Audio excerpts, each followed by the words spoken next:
السلام علیکم، میں ابرار احمد مہر ایڈوکیٹ۔ آج ہمارے سامنے کویسچن یہ ہے کہ اگر کوئی والد اپنے بیٹے کو اپنی جائیداد سے عاق کر دے تو اس کی قانون میں کیا حیثیت ہے، اور کیا وہ اپنے باپ کے فوت ہونے کے بعد اس کی وراثت میں سے حصہ دار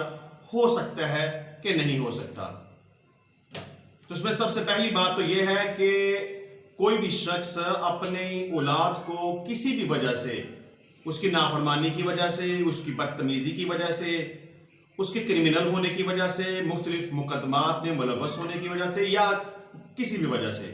کوئی بھی والد اپنے بیٹے کو اپنی جائیداد سے عاق نہیں کر سکتا، کیونکہ یہ ایک غیر قانونی فعل ہے اور یہ غیر اسلامی بھی ہے۔ کیونکہ اگر کوئی شخص کسی بھی وجہ سے اپنے بیٹے کو اپنی جائیداد سے لکھ کر، بول کر، اخبار اشتہار کے ذریعے یا کسی بھی طریقے سے اسے عاق کر دے تو قانون یہ سمجھتا ہے کہ اس بیٹے کو اس کے والد کی جائیداد سے محروم نہیں کیا جا سکتا۔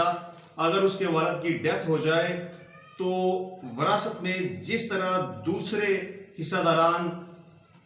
دار ہوں گے،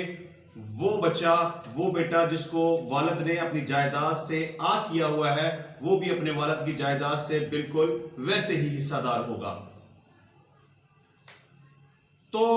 اگر کوئی والد اپنی زندگی میں اگر اپنے بیٹے کو اپنی جائیداد سے محروم کرنا چاہے تو وہ اپنی زندگی میں اپنی جائیداد دیگر وارثان کے نام منتقل کر سکتا ہے، کیونکہ جب اس کے نام پہ کوئی جائیداد ہی نہیں ہوگی تو اس کے مرنے کے بعد وراثت کا سوال ہی پیدا نہیں ہوتا۔ تو یہاں یہ بات بڑی واضح ہو گئی کہ کوئی والد اپنے بیٹے کو اپنی جائیداد سے محروم نہیں کر سکتا، اس کو اپنی جائیداد سے عاق نہیں کر سکتا۔ اگر وہ ایسا کرے گا تو یہ غیر قانونی فعل ہوگا، غیر اسلامی فعل ہوگا۔ بہت شکریہ۔